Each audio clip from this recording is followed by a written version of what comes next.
Ahora, lo increíble es que el tipo de fusayolas o torteros de la cultura chaco-santiagueña en Argentina, encontrada en multitud de sitios de excavación, diseños exactamente iguales a las troyanas. Así es, el mismo Duncan Wagner se había dado cuenta de la igualdad del diseño, pero no logró ni llegó a la lógica de la conclusión de que alguien había llegado hasta allí con dichos diseños.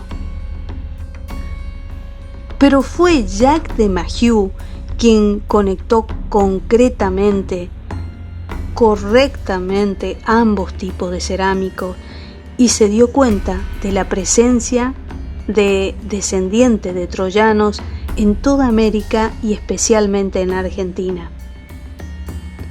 Hay que destacar que la cultura chaco-santiagueña de Argentina se inició cerca del 1200 a.C., para la misma época en que se estima la caída de la Troya homérica. Tenemos a comechingones y huarpes, a estos pueblos blancos precolombinos. Continuarían su expansión influyendo en el norte de Chile y Argentina hacia el Cusco, Perú, y hacia Colombia, sobre todo en las culturas amerindias, hasta la llegada de los vikingos daneses en el 1100 después de Cristo, al altiplano boliviano. Podemos decir que la extensión de su dominio por sur hasta la provincia de Córdoba en la Argentina, donde estos descendientes de troyanos se instalaran en los que antes era frondoso bosque y ahora son páramos, desiertos producto de la devastación de los ingleses para la construcción de su red de ferrocarriles en Argentina. En Santiago del Estero, Chaco, Córdoba, provincias argentinas, estos descendientes de blancos europeos terminaron convirtiéndose en famosos indios blancos, comechingones, que de amerindios no tenían nada. Los comechingones sorprendieron a los conquistadores españoles por ser blancos, barbados y por usar cuchillos de hierro. Sí, cuchillos de hierro, cuando los expertos dicen que el hierro no fue conocido en América hasta la instalación de las fundiciones de hierros españolas, francesas e inglesas.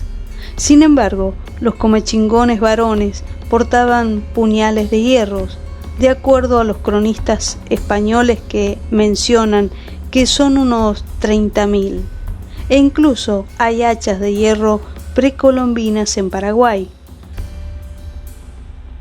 En acuerdo a lo que hemos visto, Duncan Wagner y el inolvidable Jacques de Mahieu, los comechingones fueron integrantes de la cultura chaco-santiagueña, estuvieron integrados al primer imperio de Tiahuanaco, una raza con remoto origen que se hunde hasta el 1200 antes de nuestra era, mismo siglo de la caída de Troya. Estos comechingones, palabra despectiva aplicada por sus enemigos amerindios, los aravirones, tenían la misma costumbre de los pueblos megalíticos europeos del oeste y norte de Europa de vivir bajo tierra. Otra opción posible para el término camichingón es que era un grito de guerra preferido por ellos mismos. Este pueblo descendiente de la metrópolis de Tiahuanaco durante el Primer Imperio es el responsable directo de los primeros menires de Tafí del Valle, de las construcciones megalíticas en Sierra de la Ventana. Decimos de los primeros menires de Tafí del Valle porque en esta zona primero fue ocupada por descendientes de los troyanos del Primer Imperio de Tiahuanaco y luego por los descendientes de vikingos daneses durante el Segundo Imperio de Tiahuanaco.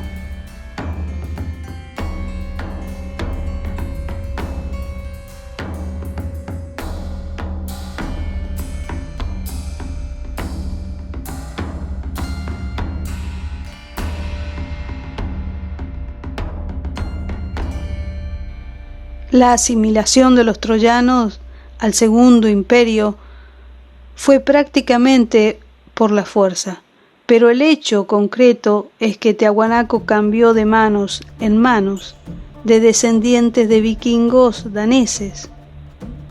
Con ello, el dominio de Tiahuanaco llegaría a su máxima expansión hasta casi abarcar la mitad del norte de Sudamérica.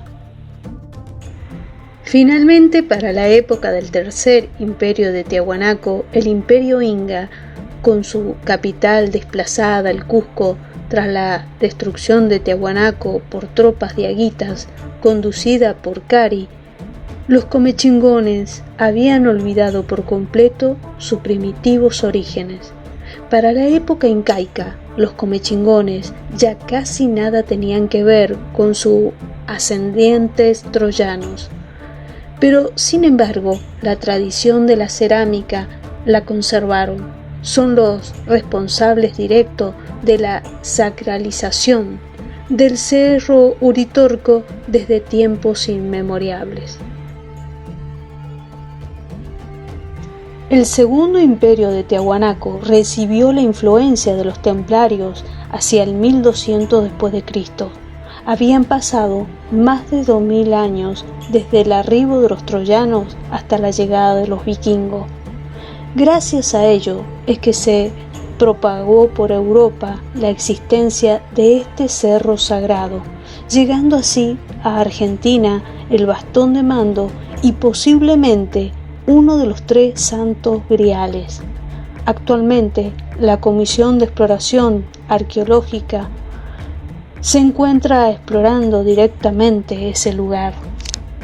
La extraordinaria igualdad de diseño de la cerámica santiagueña argentina con los indoeuropeos, lo sorprendente es ver que los dibujos de la cerámica de la provincia argentina de Santiago del Estero y Córdoba tienen una profunda influencia troyana e indoeuropea en general.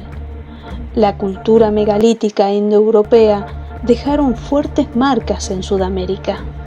Asimismo, en Argentina, como antes les comenté, han dejado rastros en las provincias de Buenos Aires con las estructuras megalíticas de la zona Ventania y Tandilia.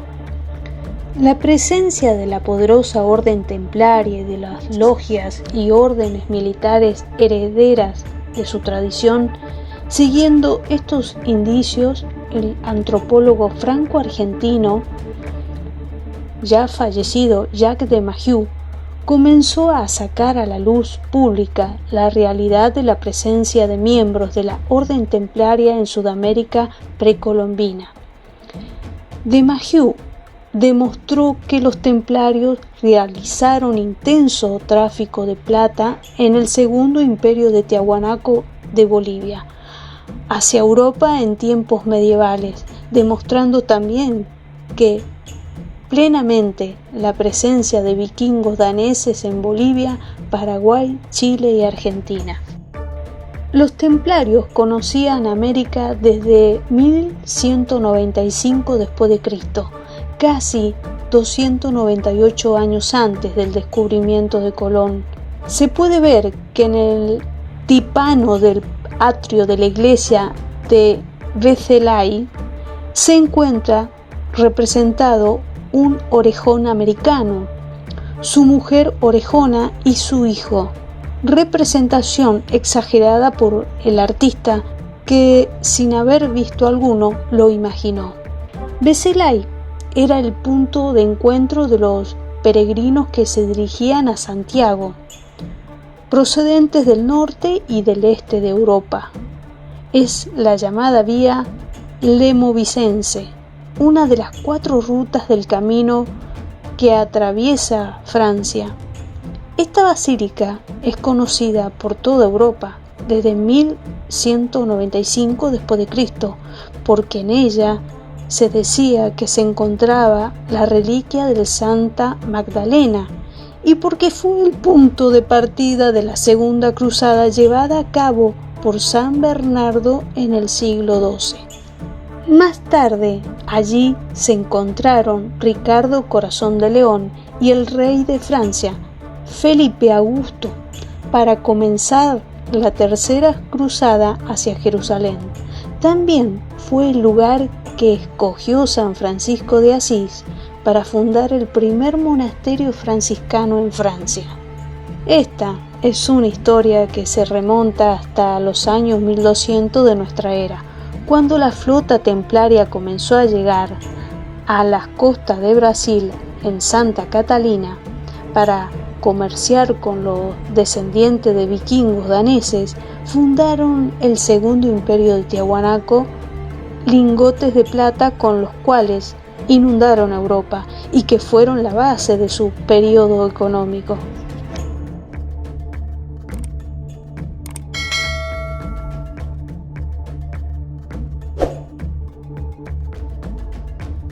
Este material de plata, que era transportado a través de los caminos de Piavirú, desde las minas de Alto Perú en Bolivia hasta las fundiciones de lingotes de Paraguay, y de allí transportado hasta las costas del Atlántico en Brasil, donde era embarcado hacia el puerto militar templario en Francia.